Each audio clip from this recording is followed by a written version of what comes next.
Okay. Welcome to another great year of Adult Ed for those who are returning, for those who are starting fresh. Oh, I have a friend back there. All right, so I'm Rayzel Yaish, Dr. Rayzel Yaish in my note. I'm the guidance director here in school. I'm a clinical health psychologist by degree. I get to work with high school students though for much of my life at this point now. And this topic is something I've been chewing on in different ways for the past year or so. The three concepts that have always naturally resonated with me, my personality, and the three are interchangeable, and you'll see how they link together. One is ayin tova, having a positive eye, just a generally positive view of the world. Two is hevedan et kol adam l'kaf zechut, trying to judge every man favorably, and you could already see how these are linked. And these, we could pass these around. They actually photocopied upside down toward the middle, so we're going to have to reorient ourselves in the middle while we're learning together, but pass those around. Can I have the sign in? Yes. Did everyone sign in? Everyone's okay, thank you so much. Whose is the red pen? It's yours too? Okay. Okay. I'll share. Yeah, they should be coming out. There's more coming. They're just copying slower. So that's number two. So one is ayin tova, positive eye. Number two is hevedan et kol adam l'kaf zechut, judging someone favorably. And the third concept that we might consider the most familiar is optimism, which is they're all sort of same. To me, they're all similar versions of each other with different twists.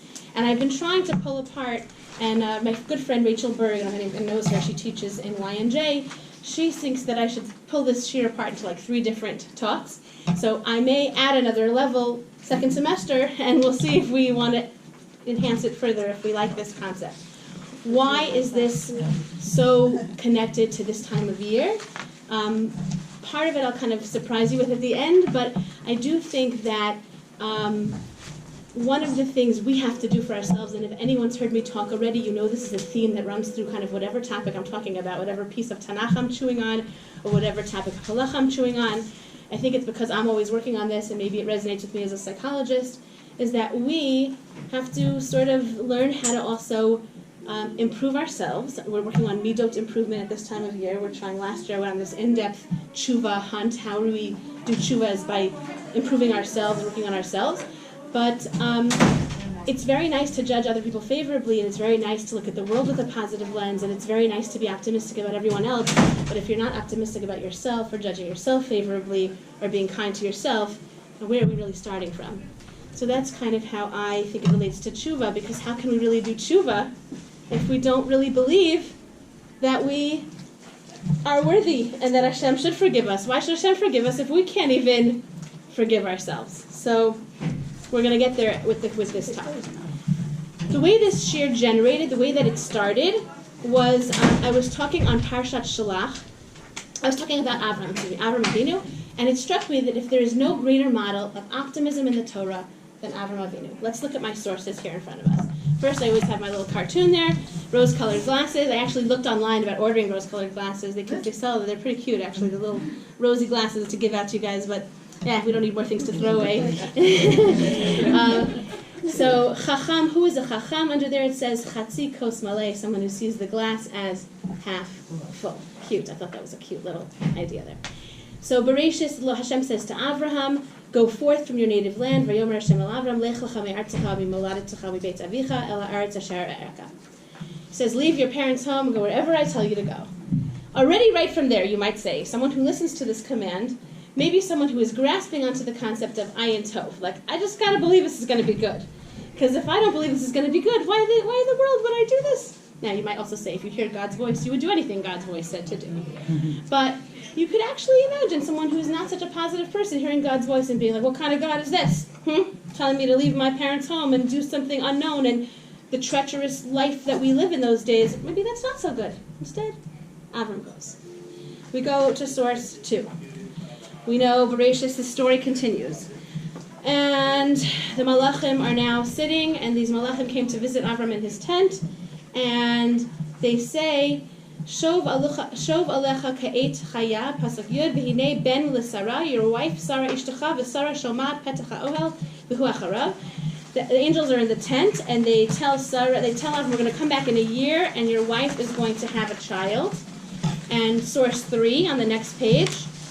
Avram v'Sara zekanim bayamim. They are old, advanced in years, and Sarah had stopped having her periods. And what does Sarah do? Pasuk Yud Bet. Vatitzchak Sarah b'kirba. She laughed. What? I'm going to have a child? That's ridiculous. And then Hashem says to Abraham in Pasuk Yud Gimel 13, why did Sarah laugh? Well, saying, shall I in truth bear a child? Is there anything too wondrous for the Lord? And of course we know the famous answer, which I could really picture myself doing, saying, no, I didn't laugh, says Sarah to Hashem. And Hashem answers, no, you laughed. Now Avram clearly does not laugh, right? Avram is saying, okay, you say I'm going to have a child, I'm going with this. This is my positive, optimistic. I go along with even things that seem hard to believe to be true, but I am heavy down the kapschut, I'm optimistic, whatever you want to use this Rayzel language that I was thinking of as I read about Abraham. The women in this room might say, of course the woman laughed. It's her body. She knows more intimately every month what's happening and what's not happening and how hard that seemed to be true. It's more reasonable that she would have been the one that laughed, one might say. But then again, I don't know, a different person might have not laughed. Maybe there's someone who's kind of hoping against hope or hoping and believing in this powerful, positive God. You could do anything. I'm not laughing. There's a lot more that you could do, days and days of talks about Sarah's laughing. There's books written about this, and we'll just use this for my thesis for the moment about Abraham. Source 4, I think, to me, the most powerful example of sort of ayin tova, dan l'kafschot, optimism, whatever you want to search, say this, Abraham is now arguing on behalf of the people of Sodom. Hashem wants to destroy them. And Avraham is saying, will you sweep away the tzaddik with the rasha? Pasuk Chaf Gimel, Pasuk 23. Then Avram says, what if there's 50 amazing holy Jews here? Are you going to also wipe them out? Everyone out. For the sake of 50, will you not let everyone live? Hashem says, sure, I would never do that. Turn page. Source 4 continues. We go into 26, 27, we go from 50, we keep going down. We go down to 45, we go to 30, do I hear 30, do I hear 20, and so on and so forth. And Hashem is sending a really detailed message here. There's not even 20, I'm telling you, you can keep going. I'm not just wiping out this place because I'm just this evil God.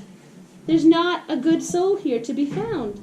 But Avram, our optimistic, positive, believing in Hashem, looking for the good, cannot believe that. This is again my thesis, cannot believe this. And so on and so forth until we know the answer that can't be found one. And I was thinking, look how many psukim there is, right, about this. I think Hashem expended the time in putting this in the Torah to show, Hashem would never, we would argue, we work to that degree, to find that good soul, to find that shred of goodness. We don't just, it's not a willy-nilly thing that we're going to just, decide, there's no one worthy. And, that was pretty powerful for me. For me, this also started a new concept in my personal life where I learned you could be a really nice person and you could really believe in the goodness of people, and that doesn't mean you have to be a wimp. This is Avram fighting with God. I mean, hello. That is really chutzpahdik, to be honest, and it's really outrageous to spend that much of God's time to seeing, who are you to say 20 and 30 and 1, you're outguessing God, but this was worth fighting for, in Avram's opinion, because that possible shred of goodness in a person, the goodness of the world, was his faith, his belief. So that was like a new thought for me also. Wow, you can be strong in your nice, good mindset. Powerful. Source 5, where does this come up again? We see Sarah is watching as Hagar has a son, the famous Yishmael, and she sees her son and Yishmael playing, and she says to Avraham, Pasuk 10, Yud, Vatomer la'Avram garesh ha'ama hazot ve'et bena, ki lo yirash ben ha'ama hazot im beni im Yitzchak, cast out that slave woman, she will not share in the inheritance with my son Isaac. Vayirah hadavar ma'od b'nei Avram, this is incredibly hard for Avraham, alodot b'nei, he cannot even believe this, it's too hard for him. In the end, does he do it? We know he does. He casts out the son. But again, even that distress of Avram in that pasuk, how hard it was for Avram to believe this about his child, fits in again with this same example of Avraham just believing in the best. It's going to be good. Yishmael can't be that son who's playing wildly or doing whatever things that Sarah, we know the Torah says, Sarah was correct. She saw things that were not good influences for her son Yitzchak there. We know who Yishmael turned out to be. But we also know Yishmael is a very complicated character in Tanakh. Yishmael is known to be the best prayer, the best mitpalel in Torah, and really davens really well. Avram's not wrong. He sees the goodness. He sees it there. How could you cast it out? Let's see. There's a shred of goodness here. There's some positive thing. I have an ayin tova on this boy. And again, we have this image. We're going to skip source 6 for the moment. We're going to get back to it. And we're going to move on to the more classic sources about ayin tova. So when I first thought of this character, Abraham, a model of optimism in the Torah, let's hold on to him. And let's see what Pirkei Avot teaches us about this quality. Any questions or comments at this point before we switch gears? So Pirkei Avot, right over here, but we'll read it from our source book. Tzu'u u're'u, go out and look. Which is the right way? Ezo hi derech yeshara sheyidbak ba ha'adam. What is the right path for man to stick with? This is early on in Pirkei Avot. Rabbi Eliezer says, having an ayin tova. Yehoshua says a chaver tov, a good friend. Rabbi Yossi, a good neighbor. Rabbi Shimon says haro'eh tanolad. This is a character trait to see the future. Rabbi Elazar says a leiv tov, a good heart. And in the end, the answer goes to Rabbi Elazar that a leiv tov seems to incorporate all of these things. Now we go upside down because my copying machine was, I don't know, I threw it in 5 times. Yours is not upside down? Oh, good. Okay, I'm going to go upside down. You guys can stay. You guys can stay. You'll be like the fish. There you go. We're up to source 8. Everyone's with me on source 8? Good. Okay. Another way to look at this, again, similarly right in the beginning of Pirkei Avos, Yehoshua ben Prachia v'nita ha'arbeli kiblu mehem. We're talking about the chain. What is the right path to do in life? Aseh lecha rav, kaneh lecha chaver. Source 8. Yeah. Oh, yours does go upside down, so you and me were the upside down one. And he says, Hevedan et kol ha'adam lekaf zachut. Hevedan et kol ha'adam lekaf zachut. Now, I have some writing there, but we're going to skip that for a minute. We're going to go to source 9.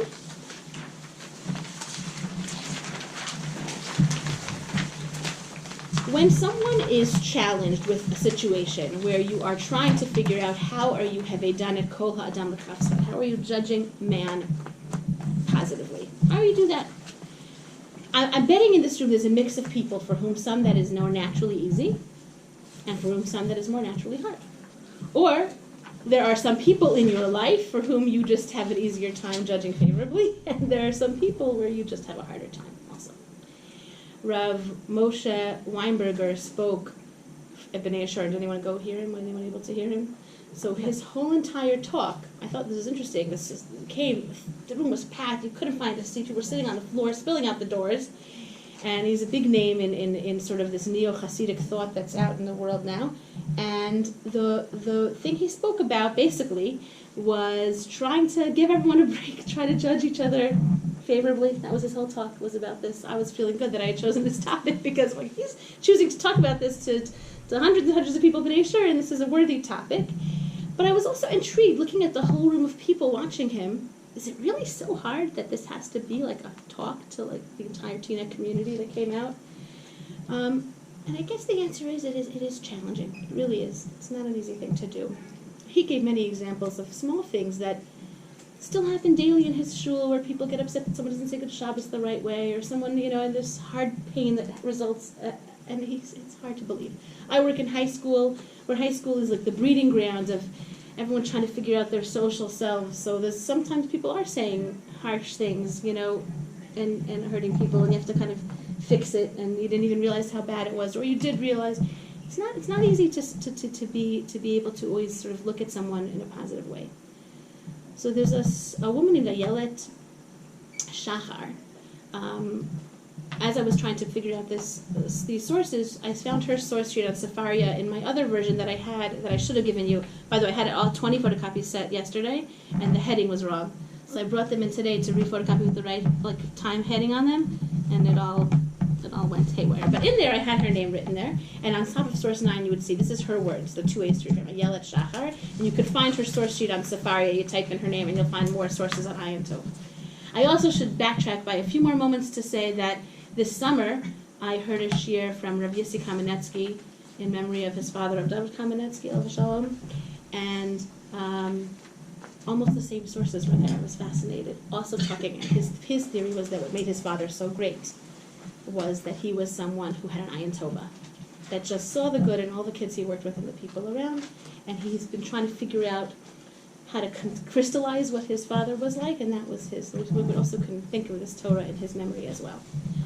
So let's go psychology here. How do you look at something negative in a more positive way? So 2 ways to reframe, says Ayelet Shachar. The first is to reframe bad traits into a more positive format. So instead of viewing someone as careless, you look at a bad quality. You say, wow, they're so laid back. Like, they didn't even think to, like, pick that up because they're just, they can, like, roll with things. They're just laid back and relaxed. Instead of seeing someone as impulsive, as a negative, you're like, well, they're my friend that can be spontaneous. That's my spontaneous friend. Or there's someone who could be quick to act when I need someone quick to act, or when last-minute help is welcome.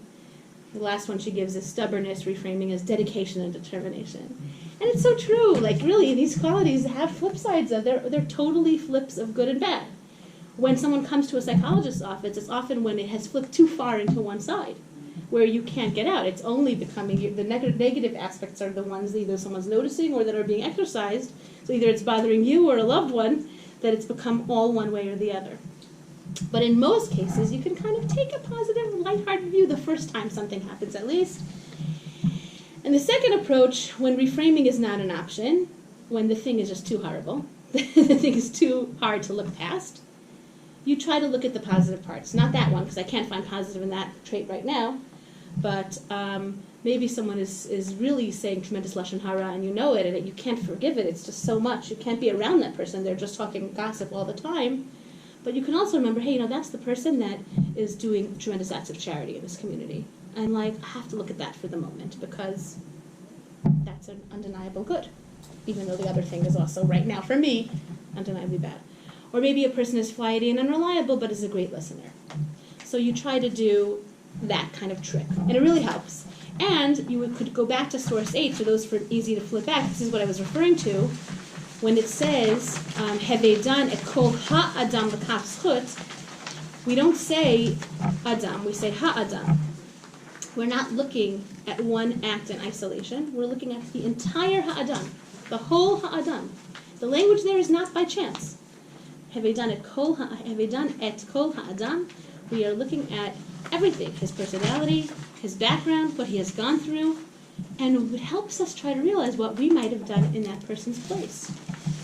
At some point in life, a person can't get stuck in their history and their backgrounds, and this is for another talk, but you have to move past what your life has given you. Try, that's our whole goal. That's tshuva, that's Aseret Tshuva. Now we're trying to work with everything we are, kol ha'adam, and try to be the best that we can, and try to advance.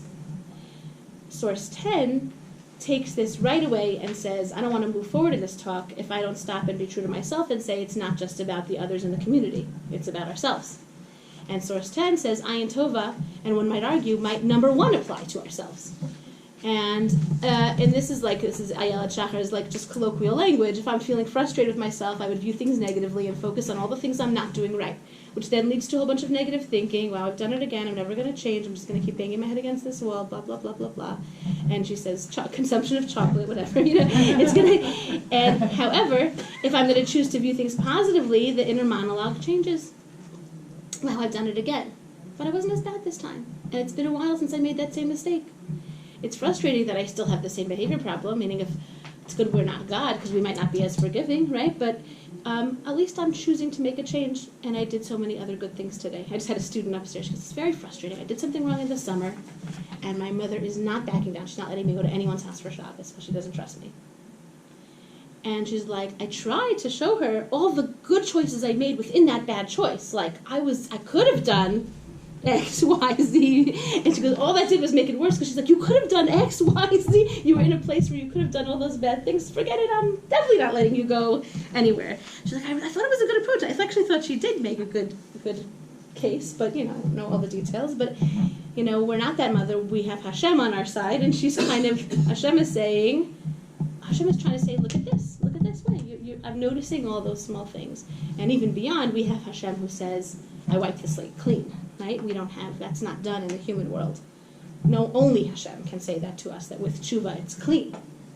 And that's mind-boggling to me, right? So what that means for us is mind-boggling, because if we believe it, if we truly believe that Hashem gives us, if we have the ayin tova on ourselves and the optimistic Avram Avinu attitude to believe that Hashem is like this, then we are given the gift of a slate. And I don't know how many times I have to keep saying it to myself till I really believe it, but it's a huge gift, and it changes us. And that means we walk into the new year, potentially a very different person. My ancestor is Rav Levi Yitzchak Berditchev. Some of you heard me say that before. My father's directly descends from him. I think this is definitely why this topic resonates for me, because Rav Levi Yitzchak Berditchev was someone who viewed the Jewish people so positively. You could almost do nothing wrong in his eyes as a Jewish person. He only looked for the good in the Jewish person.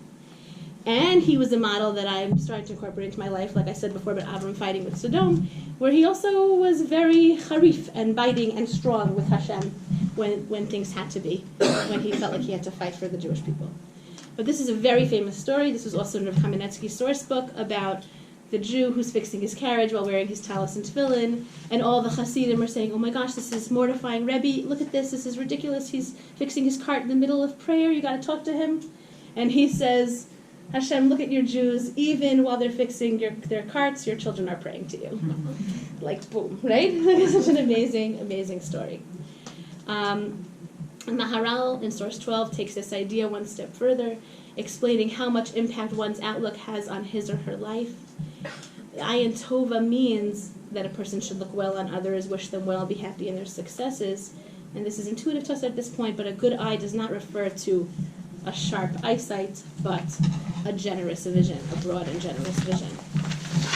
Okay. Source 13. And how does the Maharal further develop this for those who love language? The term for seeing in the Hebrew language, ri'iyah, right, is not just seeing, but also can be used as another language of understanding. Exactly. And understanding is different than seeing. Understanding is not just a physical process of seeing the item, but it is lahavin davar mitoch davar, to try to understand what is happening. It uses all your powers of yourself, your soul, your mind, not just your rods and cones of your eyes, right? So one sees based on one's inner understanding of the world.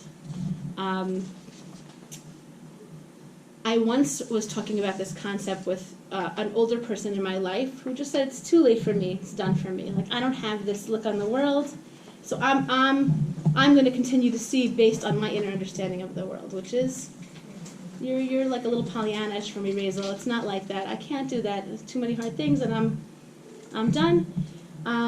And for anyone who might be feeling that now, Rav Nachman comes in source 14, and there's a few sources I could have chosen. This is one about others, but he has the same kind of concept about himself. I think I used it last year with you guys. Know that you must judge all people favorably. This applies even to the worst of people. You must search and search chafetz, tzobo, is a ma'atov, some little bit of good in them, in that good place inside them. In that little good place, they are not bad. If you can just find this little bit of good and judge them favorably, you really can elevate them and swing the scales of judgment in their favor and bring them back to God. Finding some little bit of good in them, judging them favorably, you raise them from guilt to merit. And he has this exact piece, more powerful, that I used last year, so I didn't bring it back, that says this about yourself. In the exact moment where you're feeling like I'm too far gone, the fact that you even had that thought that you're too far gone, wow, that means you already had some kind of uplift, some kind of thought that shows you're thinking about growth and you're already on the upswing. A little bit, that all it takes is just a little bit to move us up into a positive view. Kol mish, source 15. Kol mish yesh biyado. This is avos again. We're diving back in. Anyone who has these three things in their hand, is from the Talmid Daf Shel Avram Avinu. Go back to Avram. He is the source for this. And what are these things? And the other three, if you have the other three, you're from the Talmidim of Bilam Harasha. Ayin Tova is the number one quality that he lists that comes from Avram Avinu. Ruach Nemucha, a humble spirit. Nefesh Shvela, a humble nefesh. You are from the Talmidim of Avram Avinu. And the flip, I could tell you that's this, an Ayin Ra'ah, a Ruach Gavoha, a Nefesh Rechava, is from the Talmidim of Bilam Harasha. One interesting thing I learned when I was younger in my years in seminary is that for young people, whoever thinks of themselves as a young person in this room can still hold on to this, but really specifically for teenagers, I was told, Ruach Gavoha, having a too high of a feeling about yourself, is not really a danger for a teenager. You have to have that, otherwise you really can't achieve. And then you work on later in life how to put it back into its correct place. I thought that was a nice thought because I actually knew some teenagers who were beating themselves up for feeling too, high and mighty. And you know what? It's okay. Let's try to grow a little bit, and then we'll figure out what we could do with that concept. Interesting thought. Source 16, the Tiferet Yisrael, adds into Avram's Ayin Tova. How do we really understand Ayin Tova? This is very interesting. This supports the research on Avram and his optimistic approach. A man thinks logically and clearly. We have rational thought. And then faith helps you think beyond your rational understanding. When you have faith, you can go beyond just the logic, right? So Avram believed in God even when he was told that his descendants would be too numerous to count. When I first read that, it took me a while to get that. What I think the Tiferet Yisrael is trying to say, Avram was told something that was like, what? Like, I'm going to have descendants that are too numerous to count? Like, what? It doesn't even sound like a rational thing. And he believed, and he kept going forward in Hashem with that power of belief. I'm going to stop for a moment and go back over to that source 6 that I had on the beginning. It's a very classic source. Shmot Chaf Bet. Everyone knows this pasuk in Exodus. Anochi Hashem Elokecha asher hotzeiticha me'eretz Mitzrayim mibeit avadim. I am your God who will take you out me'eretz Mitzrayim mibeit avadim, from the house of bondage. I'm about to say his name, I forget. Who is the Rav? Psychologist and head of the OU, white beard. Pesci. Say, not Weinberg. Pesci. Oh gosh. Is it not one? I always say his name when I say this. No. Weinreb, yes.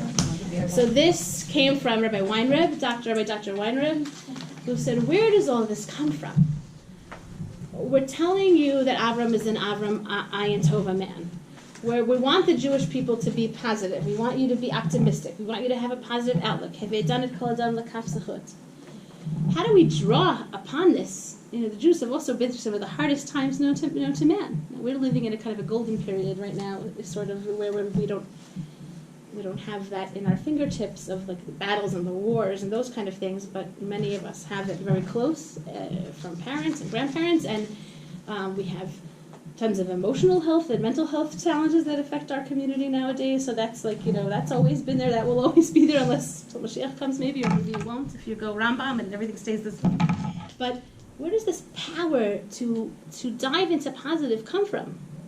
So Rav Weinreb says it comes from this pasuk, where Hashem says to the Bnei Israel at their lowest point of bondage, when they are feeling like it is really irrational to believe that you could tell me I'm going to be a free man. I have nothing.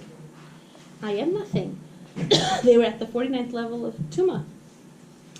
And Hashem says, Asher hotzeiticha. Are you a language person? You have good Hebrew language a little bit? I feel like? A little bit. So Rav Weinreb says that it's a language that's in the present. It's a constant, I am always bringing you out. That language, if you knew Dikduk in this room, if I could call in one of our expert teachers here, it is an always bringing out. Which means from that very moment, when I was at my lowest in Egypt, when I couldn't believe that I could go, Hashem was there at my side bringing me out. And it means when I am feeling very alone and I cannot see a way out in my rational mind, Hashem is at my side bringing me out from this pasuk. I am always bringing you out Mi Beit Avadim, I am there next to you. And Rebbe Weinreb, it was so beautiful the way he wrote it, and I really have touched on it in my life in different anchor periods when you need that, to say, you are always at my side, you are always bringing me out, you're always with me. Even when I really don't believe it's true. You can't find a better example than when that wasn't true.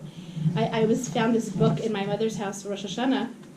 It's called Speter. You know what Speter means in Yiddish? Later. It's now, I found out, I bought this at a book sale when I was like in 4th grade.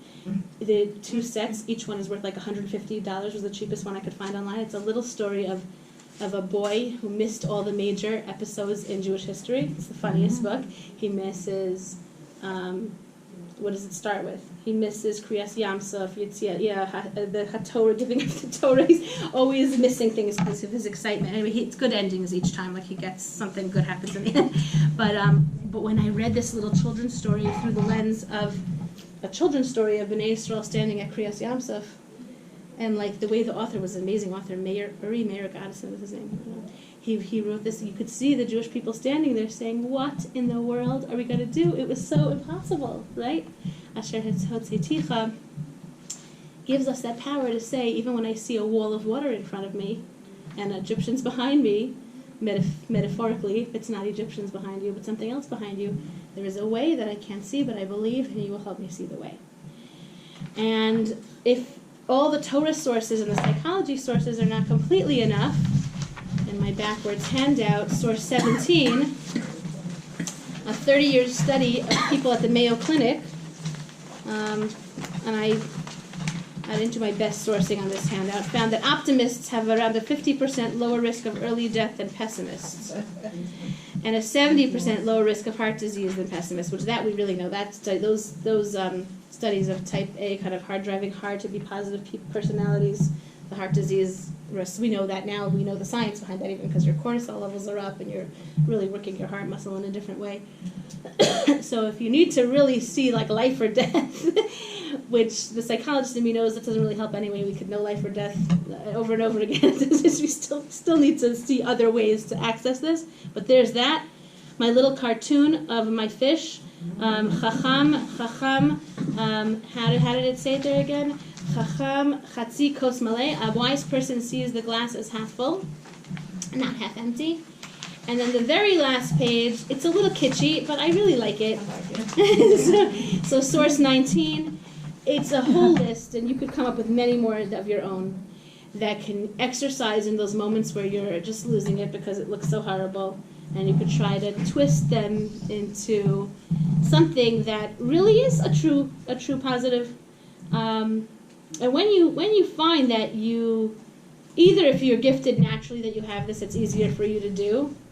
You are a very big fountain of support for others for whom it's not natural to do this, just so you know. And you don't sound like Pollyannish, like I said before. It really inspires, it really helps people because some people really cannot escape from this.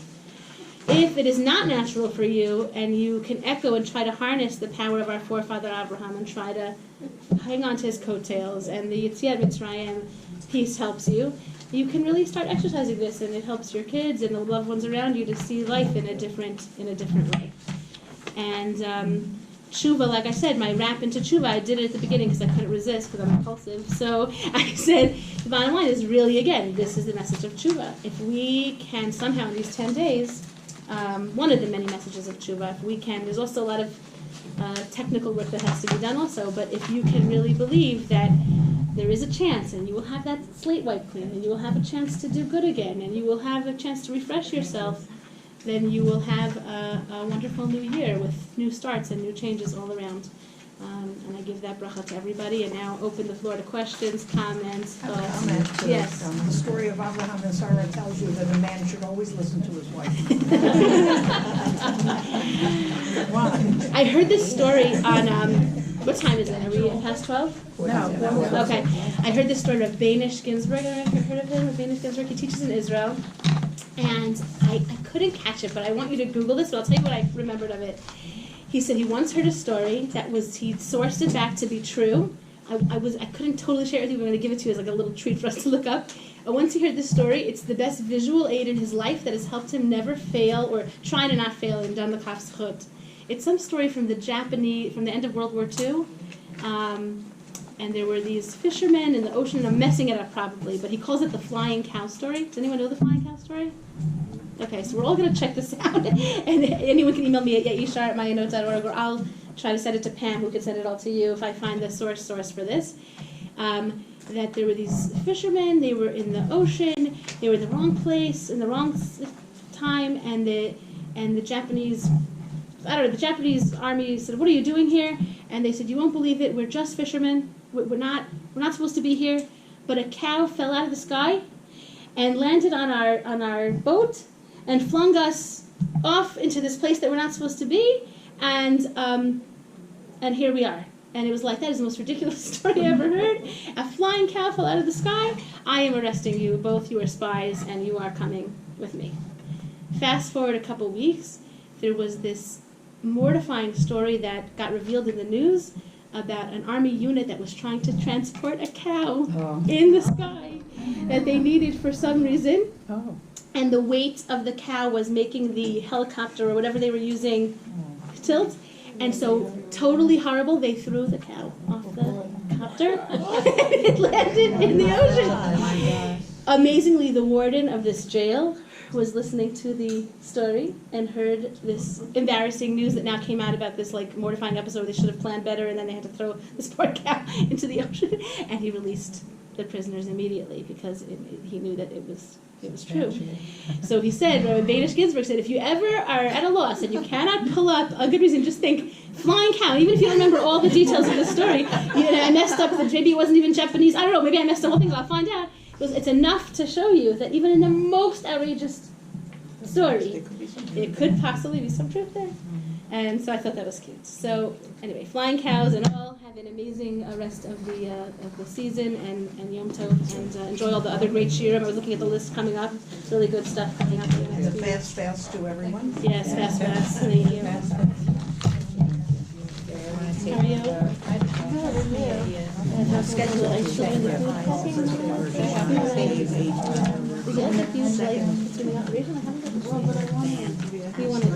And it is. It is. Like 5 times. Your family's in support. Right? And like nobody really knows. You can work with her. I want to show you every year.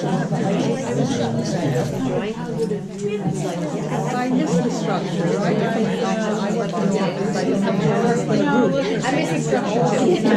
I've been working at that's my I began to see it, and I miss the structure. Summer, I'm always slow in the summer. Summer, I went forward for some reason that I decided to take. Because I was able to do that and then still do another night. It's usually pretty simple. And I enjoyed that. And then I should also show you that that's not what I'm looking for a minute. Okay. It was full time, but it's not what I'm looking for. I have to, I enjoy the flexibility. I do enjoy the flexibility. And I enjoy not working full time. Right. Well, I work full time. Actually, I work 4 days. Oh, that's nice. So, I sent out to everybody that it's happening. Someone to go back. At this stage of my life, I certainly don't want to. right. Yeah. But then her hours, she was staying late a lot. I followed her car sockets and the bar mitzvahs, and now they're all out of the house.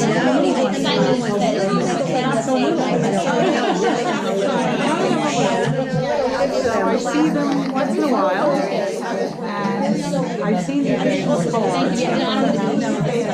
So many drivers. You can see I was adventurous all day. I look forward to the next time. Marsha, right? Toby, right.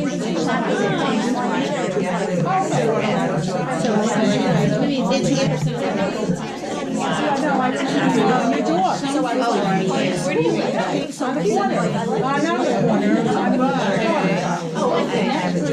Corner is Naywitz. Then there's 2 next to her. Okay, the corner's not Naywitz. for somebody else. Oh, yeah, that's more, they're more Trafalgar, Yes. you're right. Have to just sit there and say, no, they have to just sit there and say, when they're ready, if they want to start looking for things that are, I'm happy to do that. I can't give that, cannot. But it's so helpful to have because the rabbi said that. Hi, how are you? Thank you. Nice to meet you. So this is just what I needed to hear. Okay, good. Work on it.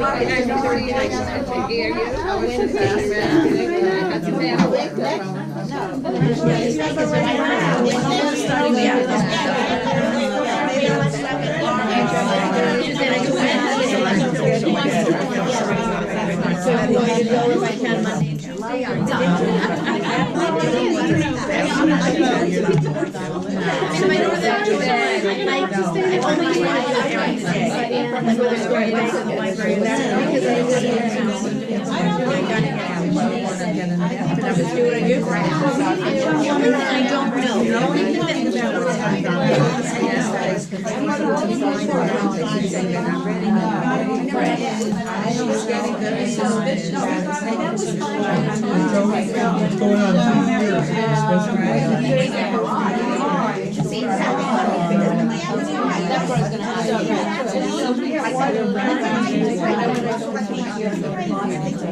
It's consistent. Janny answers every day.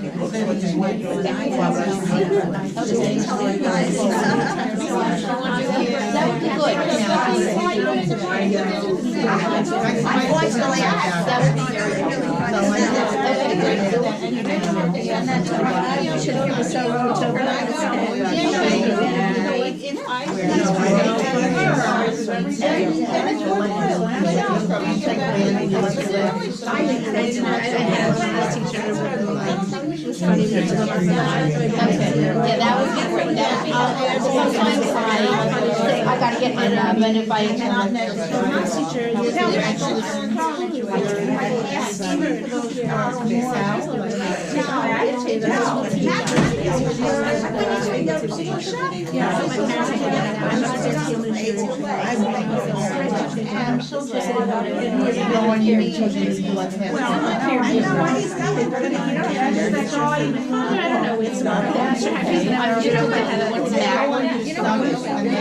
scheduling and that. Right, that's fine.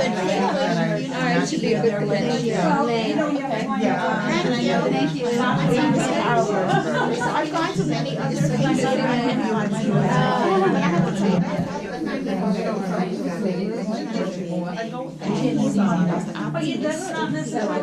I don't mind the emails or anything like that, but when you have to do your schedule. My sister and I go, oh, we know why.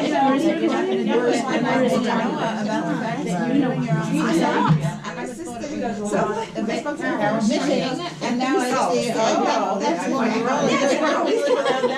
I mean, So that's ideal, that's why I was thinking, maybe you're right. So I with him briefly, and he also had that kind of brain. So it might be good. We're facing new challenges and new directions. This is term now. Did you, who I let in that night? Oh, yes. Yes. She was very upfront with me. I didn't ask her any questions. She was very upfront. Yes, I So, called her last night as well. okay. I don't know if she's interested in coming more than once, but. Well, you know, unless you're in the confidential area of things, I like to discuss it. No, but The you answer don't have is to yes. discuss it with me. I'm informing not. you Right. that if You it's know, I possible did not for her know to what come to more than say. once, I she didn't want seemed to like she try really to needs it. laugh. That's all. But it You know, really is and the trick. The even, question I'm making is, as much as I suggestions, talk you're about not this, discussing Brian's anything with giving me. a point not to stop talking about it, Even but if you've been. at some point, like, I wonder if, there are certain people who can do it, some people just, like, I don't It's believe just that. their personality. I don't believe that everyone can. But you know better than me. I will say that without talking to her, No. but talking about, Really, see, so one of sometimes my over- jobs in the organization is to see the big picture. There are many people who have troubles. Some talk about them because they don't. There are many people whose troubles are most houses caused survive by this. forces outside of themselves, Right, well, like she left it, she long-term was cancer situations. And there are many people who have troubles because of their own way of looking at things and looking at things and negativity and, you know, the world owes, et cetera. And in addition, so that's something I assess. And the other thing that I do is I assess what are the parameters and boundaries of the organization. So when someone has a need that's more severe than our typical, not than everybody, you know, we still have others who are in hard situations, but when someone has that, I need to refer them to organizations like Tompe that can actually reliably help them with their real problem and help them on a regular basis. She to actually asked meet if I their knew needs. anybody from Tumpe to connect to her, and I don't know specifics, but, so good. You don't need to know. No, but I'm just saying that I didn't even know who's in charge of Tumpe's that she Right, can. that's information she gets from me, which she got Yeah. from me last week. Yeah, she has to, you know, people have to also Take make control a little bit. stuff and, yeah, take control and, you know, and you appreciate it more when you're more, you know. You know more than I. And coming up with alternative ideas for how something can work. If you don't live in the area, can you come and pick up? Like there's all, instead of asking them to deliver, there's all sorts of solutions. And sometimes willingness is a problem, you know, whatever. None of us deliberately have the personality that makes trouble for ourselves, but nevertheless, we do have aspects, all of us, of our personalities that do make trouble for ourselves, and then we don't understand how that trouble happened to have attached itself to us. But, you know, we all suffer with that to a greater or lesser degree. So the answer in this particular case that I can comfortably say is that she's on the radar. Perfect, that's Okay. all I needed. I didn't even need to know it, I just Yeah. wanted to make, No, you know, we because appreciated, and she appreciated that you treated her with kindness. But, yeah, she's on the radar. And we're so lucky we have a community that has radar. Right. Okay. And your husband, how's he taking this time frame? It's gonna be a hard year for him. I'm sorry. Look, if you It don't is love what it is, somebody, but, if you don't love somebody, yeah, you don't miss them. We don't want that. We don't want that option. no, we don't want that. But, you know, something very difficult happened to my husband yesterday, nothing his fault, but it happened. Right. And I didn't say it because I didn't want to make him feel worse, but I thought,